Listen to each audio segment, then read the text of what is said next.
Welcome back to V news. కష్టం ఎక్కడ ఉంటే అక్కడ చింతకాయల విజయ్. నర్సీపట్నం నియోజకవర్గంలో కష్టం వచ్చిందని తెలియగానే పరిగెత్తుకుంటూ వెళ్లే ముందు వ్యక్తి చింతకాయల విజయ్. చీడుగుమ్మలలో వైసీపీ ఓటు కోసం వాలంటరీ దాడి ఘటన మీడియా ద్వారా తెలిసి గొలగొండ పోలీస్ స్టేషన్కు వెళ్లి వారికి న్యాయం చేయాలని తెలుగుదేశం పార్టీ రాష్ట్ర ప్రధాన కార్యదర్శి చింతకాయల విజయ్ గొలగొండ ఎస్ఐని కోరారు. ఈ సందర్భంగా ఆయన మాట్లాడుతూ ప్రస్తుత రాష్ట్రంలో ఉన్నది ఆపద్ధర్మ ప్రభుత్వం అని, దానిని అందరూ గుర్తుంచుకోవాలని అన్నారు. వాలంటీర్లు ఎన్నికల విధుల్లోకి వచ్చి సస్పెండ్ అయితే కెరీర్లో ప్రభుత్వం ప్రైవేటు ఉద్యోగాలకు అనర్హులవుతారని తెలిపారు. ఇలాంటి ఘటనలు పునరావృతం కాకుండా ఎన్నికల అధికారులు చర్యలు తీసుకోవాలని కోరారు. ఎలక్షన్ కమిషన్ నోటిఫికేషన్ ఇచ్చిన తర్వాత నాకు ఎందుకో అర్థం కావట్లేదు. అందరు వాలంటీర్లు కాదు కానీ కొంతమంది మాత్రం ఎందుకు ఇలాగా అతి ఉత్సాహంతో ముందుకెళ్తున్నారో నాకు అర్థం కావట్లేదు. నిన్న చీడుగంలో ఒక వాలంటీరు ఓటేయమని చెప్పి జగన్మోహన్ రెడ్డి గారికి ఓటేయండి లేకపోతే బాగోదని చెప్పి బెదిరింపులకి వెళ్ళి ఇంకా చూస్తే వాళ్ళ రిలేషనే అంటున్నారు. మళ్ళీ మాకు వీడియో ఎవిడెన్స్ ఇప్పుడు ఉంది. వాళ్ళ ఆయన్ని కొడుతున్నారు. ఆ వాలంటీర్ గారును వాళ్ళ కుటుంబ సభ్యులు వచ్చి ఈ విధంగా మీరు చేయడం వల్ల మీకు ఏమైనా యూజ్ ఉంటుందండి? మీకు అర్థం కాని సీరియస్నెస్ మీకు అర్థం కావట్లేదు. ఇప్పుడు కొత్త మల్లంపేట ఉంది. మనకి నిన్న 2-3 వాలంటీర్లు అమ్మాయిలు వెళ్ళిపోయి జగన్మోహన్ రెడ్డి గారికి ఓటేయండి అమ్మా, ఇదిగో మీకు ఇస్తున్నారు ఈ లాభాలని చెప్తున్నారు. ఇది ఎంతవరకు కరెక్ట్ అండి? నోటిఫికేషన్ వచ్చిన తర్వాత అది మేము ఆర్డీఓ గారికి కంప్లైంట్ ఇద్దామని వెళ్తే ఆర్డీఓ గారు ఏమో కొన్ని జరిగిపోతాయిలే అని చెప్పేసి ఆర్డీఓ గారు మాట్లాడే విషయం ఆశ్చర్యకరంగా ఉంది. నిన్న కొత్త మల్లంపేటలోని ఆ వాలంటీర్ మాట్లాడుతున్నప్పుడు ఒకటి వెళ్ళి ఏంటమ్మా మీరు ఇలా ఎందుకు ప్రచారం చేస్తున్నారని అడిగితే క్లియర్గా జగన్మోహన్ రెడ్డికి వెళ్ళాలని కోరుకుంటున్నానని. అంటే నోటిఫికేషన్ వచ్చిన తర్వాత మీకు ఇంకా గవర్నమెంట్లో ఉన్నామేమో అని మీరు అనుకుంటున్నారు. మీరు గవర్నమెంట్లో కాదు, ఎలక్షన్ కమిషన్ ఆధ్వర్యంలో ఇప్పుడు గవర్నమెంట్ మొత్తం నడవబోతుంది. గవర్నర్ ఆధ్వర్యంలో నడవబోతుంది. ముఖ్యమంత్రి గారు ఏమి ఆపద్ధర్మ ముఖ్యమంత్రి గారు అవుతారు, ఎమ్మెల్యే గారు ఆపద్ధర్మ ఎమ్మెల్యే గారు అవుతారు. మిమ్మల్ని కాపాడడానికి ఎవరు ఉండరమ్మా. మీకు మళ్ళీ చెప్తున్నాను. నిన్న కూడా బొడ్డుపల్లిలో నేను క్లియర్గా చెప్పాను. మీరు దొరకడం వల్ల మీ పోస్ట్ పోవడమే కాదు, రేపు రానున్న రోజుల్లో ఏ గవర్నమెంట్ ఎగ్జామ్ రాయడానికి మీకు అనర్హులు.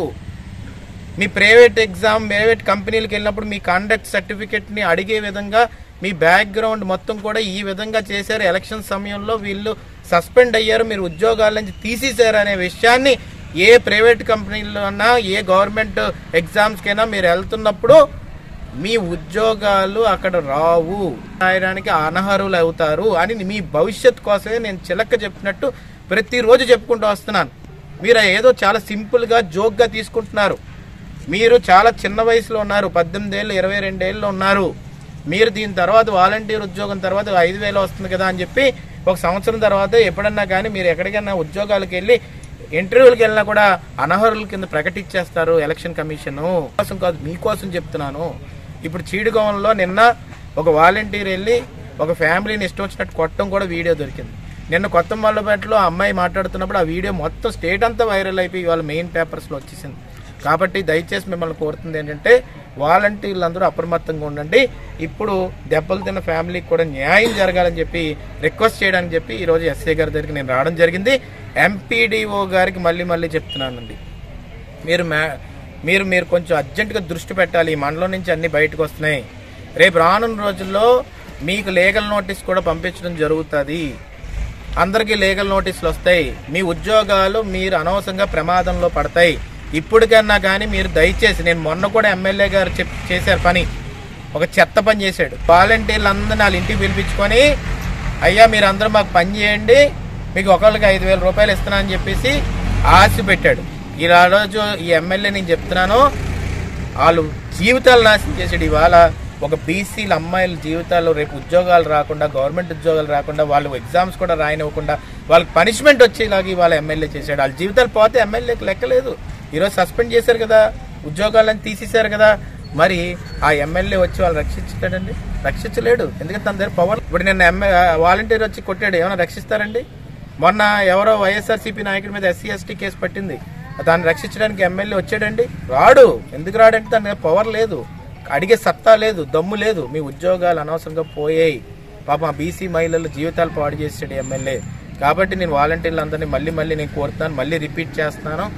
మీరు ఈ ఎలక్షన్ కమిషన్ చేతిలో కానీ దొరికి మీ ఉద్యోగాలు కానీ ఏమన్నా పోతే రేపు రానున్న రోజుల్లో ఈ ఉద్యోగంతో పాటు మీ కెరీర్ మొత్తం ఫుల్ స్టాప్ అయిపోయి రోడ్డు మీద పడిపోతారు. రేపు గవర్నమెంట్ ఉద్యోగాలకు కూడా మీకు ఎగ్జాములు రాయడానికి ఏమాత్రం అనర్హులు అయిపోతుంది ఎలక్షన్ కమిషన్. కాబట్టి దయచేసి ఇప్పటికన్నా మీరు బుద్ధి తెచ్చుకొని ఇంట్లో కామ్గా కూర్చోండి అని చెప్పి సందర్భంగా చెప్పదలుచుకున్నాను. Thank you. నిరంతర వార్తా సమాచారం కోసం మా వి న్యూస్ ఛానల్ సబ్స్క్రైబ్ చేయండి. నోటిఫికేషన్ కొరకు బెల్ ఐకాన్ని యాక్టివేట్ చేయండి.